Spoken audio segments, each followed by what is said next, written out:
Hey everybody, this is the Peter Wins Podcast, episode 1. I'm Peter Wins. I'm with my friend Harris. Hey, what's up? Harris Harrington, to be precise. So this podcast, we're going to be talking about a lot of subjects that we find interesting. Travel, social dynamics, world news, basically everything wrapped into a nice little package for you to enjoy. Man, that sounds freaking amazing, huh?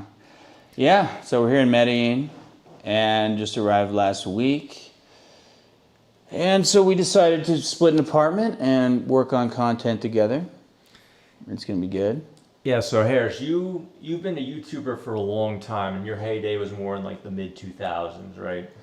Yeah, I mean, so I haven't actually posted a video to my YouTube in 9 years. What a travesty. But I've been researching psychology actually even more since that whole time. And there's a bunch of backstory, there's a little bit of drama and things like that and reasons why I haven't been back. But yeah, I have a lot to say, and so it's really cool. I'm really looking forward to being back online. And the YouTube adventure is starting again, because that's what YouTube is. It's a big adventure. You get to connect with people, and hopefully you don't get burned out. Yeah, that's the biggest problem. Yeah, but one of the funny things about cognitive work is you don't see what you're doing, whereas with physical labor, you can see what people are doing. It's not like you clock in to a 9 to 5. You can work any hour of the day, any day of the week. And so setting limits and boundaries on what you're doing is really important. And it's very difficult to determine what actually is work and what isn't work. The lines can become blurred. Anything you read potentially can be work. Especially research. This can take many hours. And it's something that society as well isn't going to really validate, is the amount of time you put into something that is like an information product, so to speak. So you're talking about like as a creator, like people Right. understand like how much like work getting like a website up and like getting all the camera stuff together. Like There's that. it's like the money to buy that stuff and then the actual work to like get it good. And then Correct. sometimes you like, I don't like editing. Maybe you have to like pay a guy to edit it. It's a whole big thing in itself, finding a good person to do that. Like There's that. I mean, that's important. Cameras, editing, storage, cloud storage, hosting it. There's Amazon Web Services you can host. There's different ways you can get your content out there. A lot of people have Patreons. Those are the nuts and bolts things, and they're very important. Then there's the whole business aspect, accounting. But really, for me personally, and I think for most content creators, it's just having really valuable information to present to people. And that's where a lot of people cut corners and they don't really do the hardcore research. I mean, I will actually read scientific journal articles in psychology, actual basically textbooks. Meanwhile, a kid nowadays can just go to ChatGPT and say, "Hey, give me a YouTube script about some psychology topic," and then it'll turn out like something that's like okay, and then they'll use the AI to create the fake voice with the script, and it's just AI slop. Like, well, this is a very recent, last couple of years. It's a recent phenomenon, but even prior to that, a lot of people they just want money, which is fine. It's all about bucks, kid. We all need to make a living, but it is just unethical to do so when you are not telling the truth in particular, or purveying information to people that is harmful, especially. So it's taking that time to research topics, and especially depersonalization, which is really complicated. It involves complex post-traumatic stress disorder, OCD, trauma.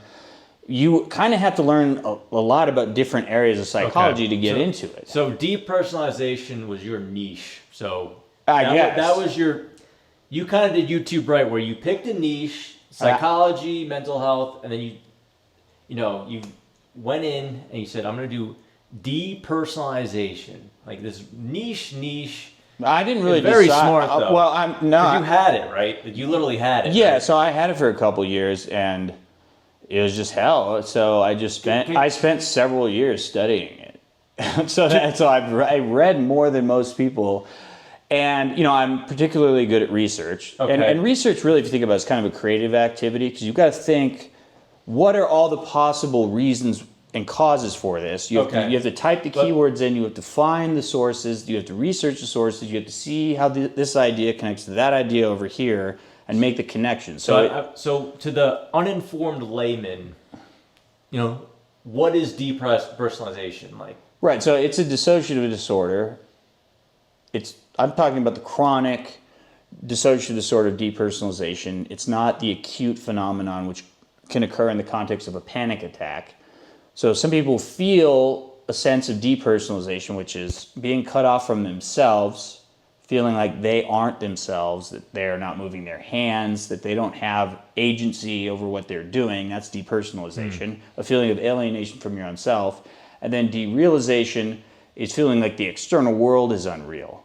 It's almost like people describe it as feeling like there's a pane of glass between them and things when they're touching them or when they're looking at things. Things kind of seem flattened. Your emotional affect can be kind of flattened.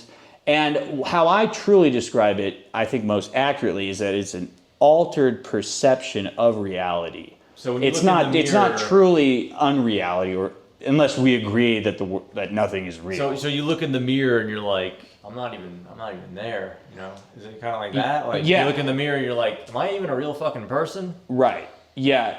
So I mean that's one aspect of it. That would be the depersonalization aspect, and people have different levels of each, and it can change. But when you have the chronic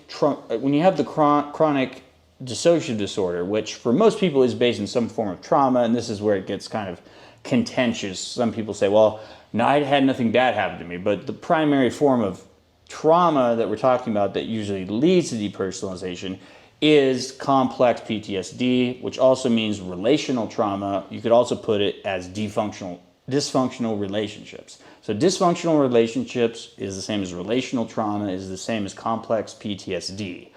Whereas most people think of trauma, they think of what catastrophic, acute, traumatic experiences. And those can also be a precipitating factor for depersonalization, but it's primarily in the context of attachment relationships, intimate relationships with friends, particularly parents, family members. It can happen in your peer group. So if you're traumatized in a peer group, this can really shake someone's foundations. There's other aspects to it.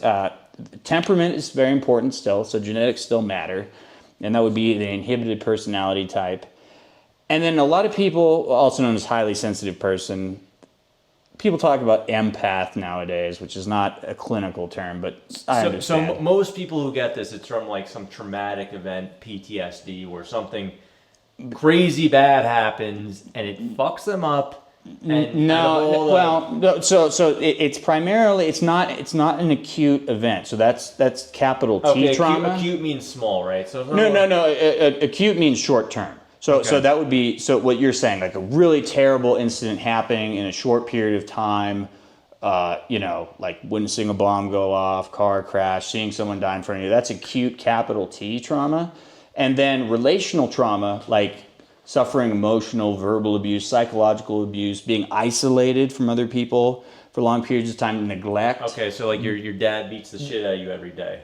Well, that's an well, see, well, this is actually good. This is why, there's a big disconnect when I say that trauma is one of the main causes of depersonalization. There is this confusion. It's like, well, what? I didn't get beat. I didn't, there was no sexual abuse.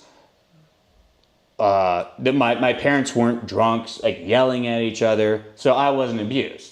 So, okay, but what about gaslighting, where a parent lies to you about being neglectful? So they neglect your emotional needs. Because this is another thing too, is if you come from a family where you had clothes to wear, you had a roof over your head, you had food to eat, and you went to school, and there was no violence, then most people go, there was no abuse. But if someone's psychologically, verbally abusing you, emotionally abusing you with plausible deniability to the rest of the world that this is happening, then people just say, oh, that's not abuse. So most people with depersonalization that have abuse, in fact, most people that suffer this kind of CPTSD don't even know that it's happened. They just feel shame and guilt, and they usually have addiction problems. Yeah, it's the old school thing. It's like, I just gotta work through it and toughen up, right? Like I just gotta, yeah. So instead of and I'm not saying you should become a victim and like live in the past, but you can only take responsibility for what you're actually responsible for. You shouldn't take responsibility for what other people should be responsible for. And it's just so common for people to defend, especially parental figures or even close people in their lives. And that's why it gets messy, because you're usually attached to this person. There's things you like about this person. You love this person. But you're being psychologically abused. And if you think about, why would someone question their reality? Why would that happen? Because, well, the reality sucks. Well, it's because someone is psychologically abusing them. And this is why narcissistic personality disorder has been talked about more. Now, I talked about it initially back in the day, but I could have talked more about it. And narcissistic parents especially will gaslight their children. They will play mental games. They will pick favorites. And they will try to get one child against the other. There'll be a golden child. There'll be a scapegoat, a lost child. The roles in a family system get messed up. So one child is the golden child and one child is sort of the scapegoat. That often happens. And so instead of developing a full personality in the context of a healthy family system, you have an unhealthy family system that is primarily based around the needs of a parent with a psychological problem. And the most typical one is narcissistic personality disorder, because the entire family forms around this person to meet their needs, not the children's needs. And children become parentified. They serve the parents' needs. So the family is basically a brand. It's supposed to look good to the outside world because that's what a narcissist wants. Hey, look at me. I have this great family. My family's better than your family. I'm wealthier than you. I look better than you. I have a better family. My kids are better at school. They're successful. They're doing well. They are objects to gratify the needs of this narcissistic parent. That is very common. So to say that in that family is a heresy. It's a complete heresy to ever say that. Okay. So we're dealing. So you've entered the viper's den of psychology, and I was just talking about the first season of True Detective with Matthew McConaughey and Woody Harrelson. They play two cops in Louisiana, and there's the scene where Matthew McConaughey's character Rust says, "Be careful what you get good at." And that's kind of me with depersonalization, is I didn't set out to even learn about this. I got it, then I studied it, and then by the time you're done studying this thing, you're so deep into psychology that you just might as well keep going. You know, and I also do love it. It's a passion. I think music is my primary passion, but I do love psychology. So anyway. Yeah. So you were a successful YouTuber. You went into the niche of depersonalization. You made videos. You made a website. So once people saw the video, they go to your website. You made a course to was it treatment or recovery? Like, were you confident you could like get people over this, or just like kind of like a treatment to like help? Yeah, I mean that's my opinion now, and that's been my opinion since the beginning. Is that, so dissociation, what is it? Why does it happen? Fundamentally, it is a protective mechanism.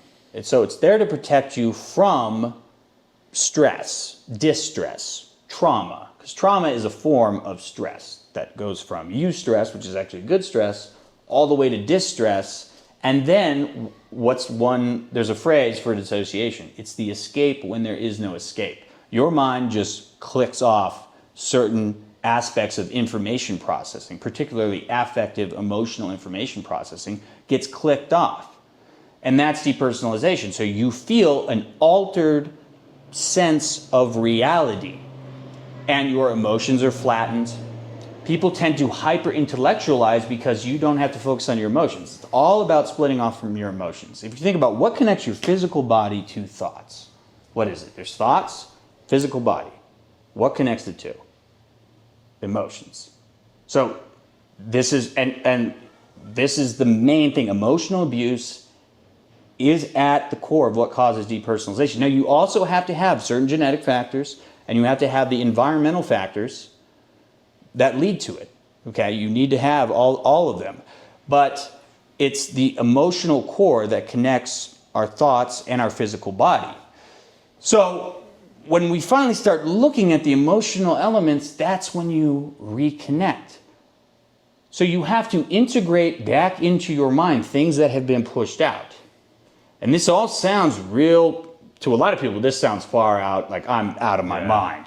But I didn't come up, that's the other thing, there's like a 1,000-page book called Dissociation and the Dissociative Disorders, DSM-5 and beyond, that I read back in 2010. It's 1,000 pages, all of them journal articles, peer-reviewed journal articles. That's where I got most of the information from.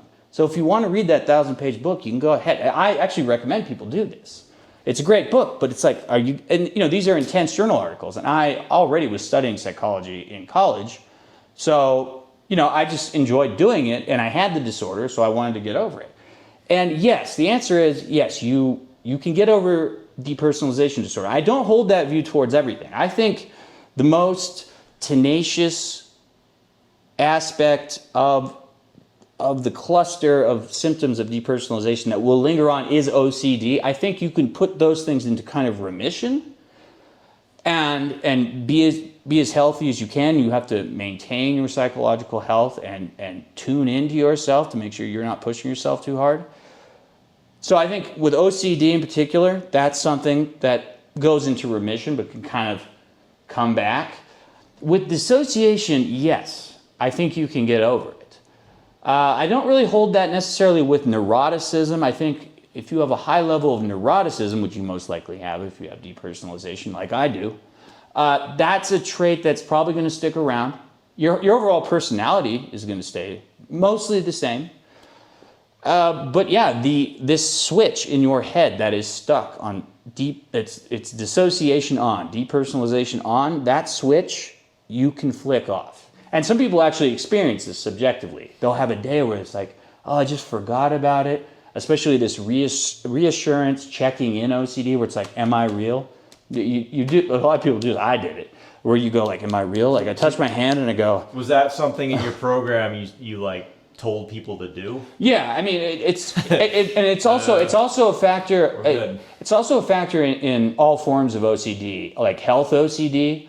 It's reassurance seeking. Usually you do it to someone else, but in depersonalization, it's internalized because it's pure OCD, which is different from other forms of OCD, which are based around external rituals. I must tap this pattern before I leave the door, or I have to put my feet in between the cracks. Instead of in purely obsessive OCD, it's mental rituals. So the checking in, it's like, am I real? Am I not? Well, you got to forget about it.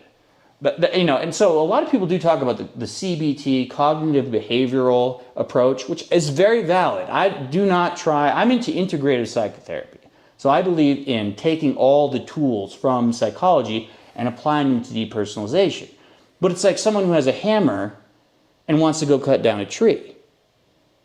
I'm like, you can't, that hammer isn't the best tool to cut down that tree. You might want to use this chainsaw over here, because that is the best tool to cut down that tree that's might crash into that house. You need the whole toolbox. So you need CBT to focus on the thoughts and especially the OCD aspect.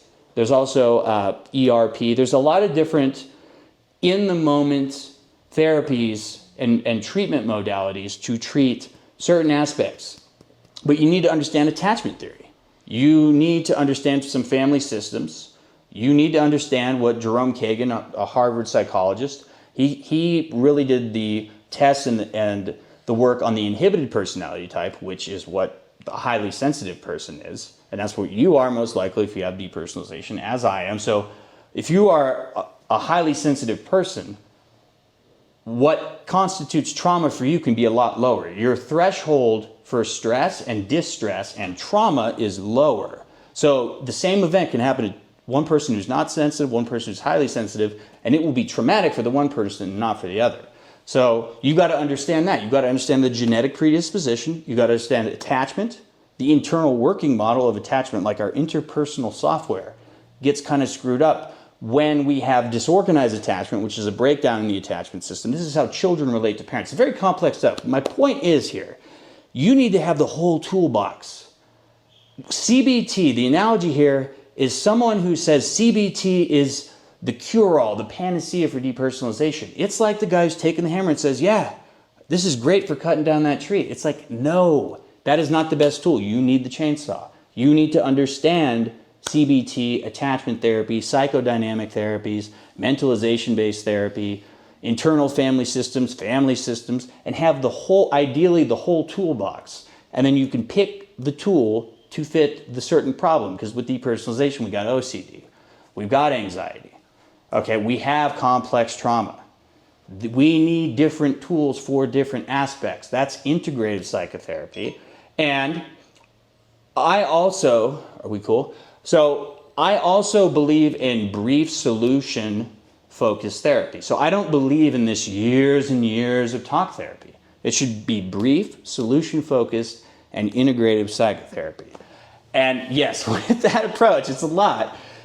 That's what my program was about. That's what I still believe in, and that's what I think is the optimal approach. Now, that's a lot, but I think we should hold ourselves to a higher standard, especially anyone online talking about how to heal from depersonalization should hold themselves to a higher standard.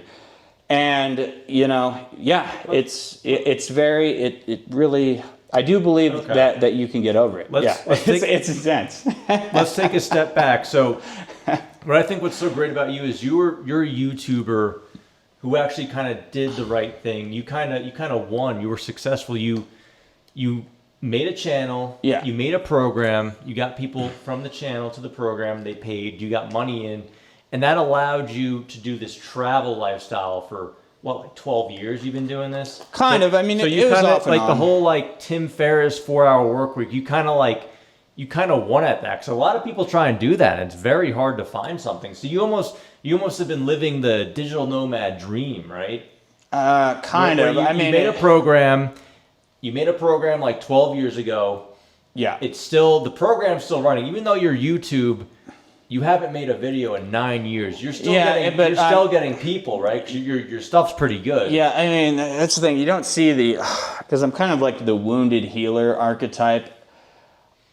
I've actually made several programs that I haven't put out because I didn't think they were good enough. Okay. So there's sort of this perfectionistic thing, which is very interrelated with OCD, which I still have, and I probably always will have. And I think there's a lot of good aspects to it. So, yeah, I've done several programs that I just didn't think were quite good enough. So spent months to research, the background work, and in video editing, and all ready to go, but I just said nah, even though I probably should have. So it's been a lot of time of me reading, writing notes on, I've read probably, just on narcissism alone, I think I've read 40 books. Has this been like the past 9 years, basically? Yeah, so I've read just a ton. A lot of people, so my program came out in 2011.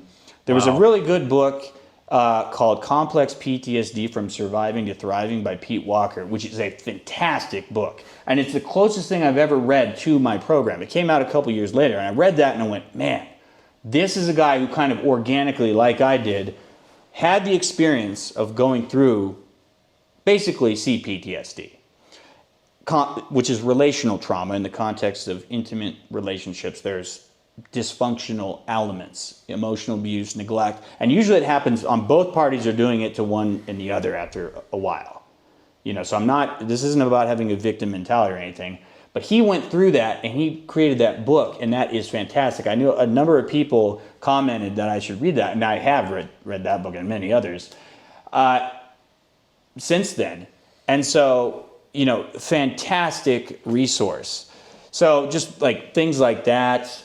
and reading Alan Shore. He's like basically the scientist that details how this subconscious pain works in the brain. And he's got a bunch of fat tomes that are really required reading for anyone who has like a doctorate in psychology.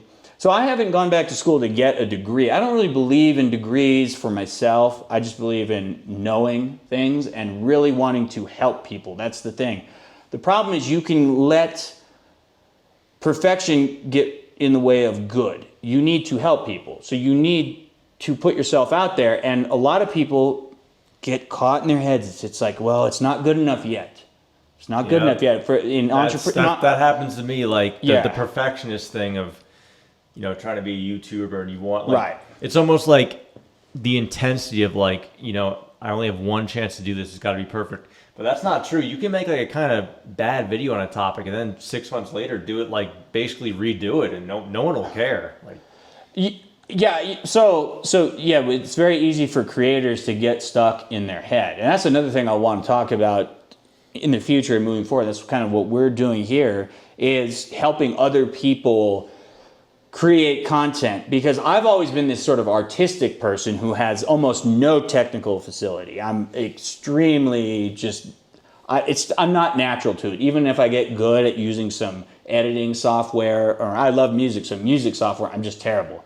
It takes me like an hour to figure out where one button is, and I just want to create. So there's all these technical things that you have to do that are involved with businesses. Like I created a new LLC. I got to have a business bank account that's separate from my personal account. It's got to have a business address.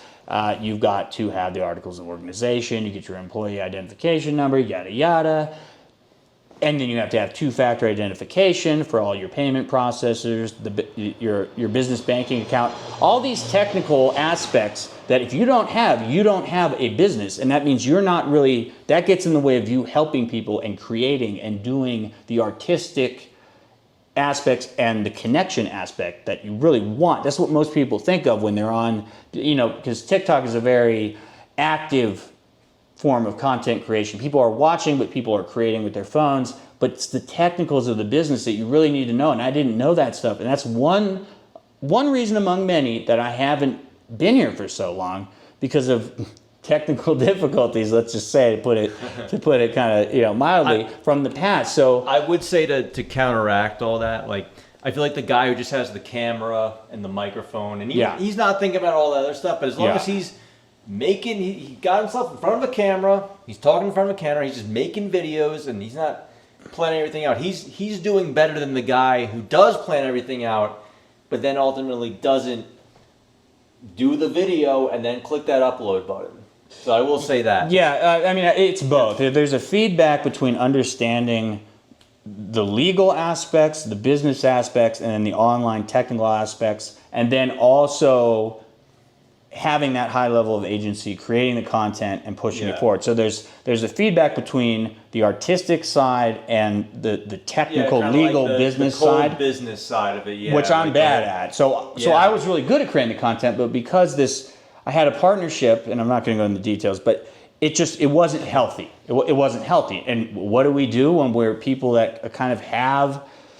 This is what happens with people that have this history of CPTSD. We recreate relationships from our past. We tend to navigate into unhealthy relationships again.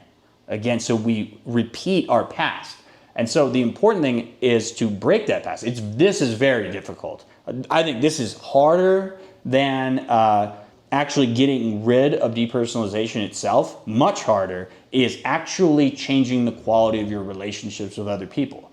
And that's why this is great, because Pete, you're such a great guy. Thank you. No, this is actually a healthy relationship. But it felt like even before coming here, I was like, I don't know, because we're in Medellin, Colombia, and I'd been here before, the crime rate's gone up, yada, yada, there's all these reasons. And then I was like, no, I'm just going to do it. So sometimes you've got to do the thing that doesn't feel natural to you. You have to do something new. You have to do something that doesn't feel natural. The cure to a dangerous place is just don't go outside. Just stay inside, and you can't get robbed in here. Yeah, but there's a Steve Jobs quote, real artists ship. So real artists ship. Yeah, I like that. So I mean, they would always be working on some iteration of a product in Apple, and you can always, it's like a painter on a canvas. You could try to keep going further, or when you're composing a song, especially when you're actually recording and producing a song. If you look at the history of Metallica and the Black Album, they spent so many millions, and like Lars is going through a different snare, a different hi-hat. They spent so much money just fiddling with tiny things that did not matter to the listener. There's almost no perceptible difference, but you can agonize. It's literal agony. Jimmy Page of Led Zeppelin just talked about art being kind of almost like masochistic in a way. You love it so much and you care. Like, it's almost like the more you care, the more you like crucify yourself in the act of creation. It's just, so you have to get, it's something it's a battle.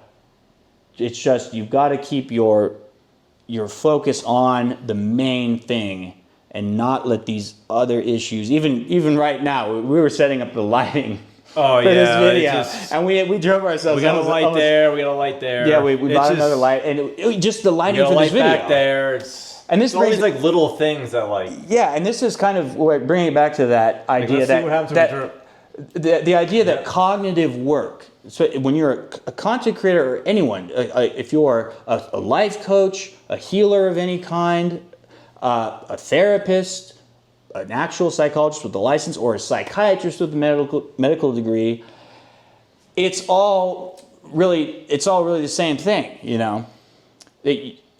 So you can really agonize over these details, and that cognitive work, it doesn't have a physical manifestation. You can't see the number of bushels you've done for the day, or if you're picking fruits, like how many baskets of fruit have you done? It's less tangible. It's less tangible. So you can really overwork yourself, and you can burn out too. Burnout's another thing. But yeah, so really getting here in Medellin, and we're both focused on content creation. Yeah. All right, guys. So I'm Peter Wins, and this is Harris Harrington, and obviously, you just got a lot of expert information on the whole world of depersonalization and just some intense mental health psychology advice right there. I mean, this guy's written. You've read so many books on this, like for years and years. Yeah, so that was just a nice little packaged. You can go a little insane, you can go crazy. So, yeah, but hopefully you learned something good, and maybe you have depersonalization, you didn't even know it. Maybe you have the complex PSD, you didn't even know it. And if you do, contact him, because he's just an expert on this, and he's taught hundreds of people. Yeah, and I'm still there's a lot of technical things going on behind the scenes, but yeah, I'm working on new websites, my new business, new organizational structure, and so there's a lot of technical details I'm figuring out right now. But yeah, it's really getting back into, everything is about connecting with people, helping people, and as long as you keep your focus on that, you can't really fail. And another thing too is we just have so much in common. People that have depersonalization, there is sort of a special bond that we have because of all the factors involved in it. It's cool. There's a little beeping truck in the background. But like, people with depersonalization have so many things in common. That's why it's so cool to get to know people and talk to people one-on-one. And I've done some of that in the past, but that's going to be a huge focus moving forward. And all of the related issues, the OCD, the anxiety, the complex post-traumatic stress disorder, dysfunctional family systems, narcissism.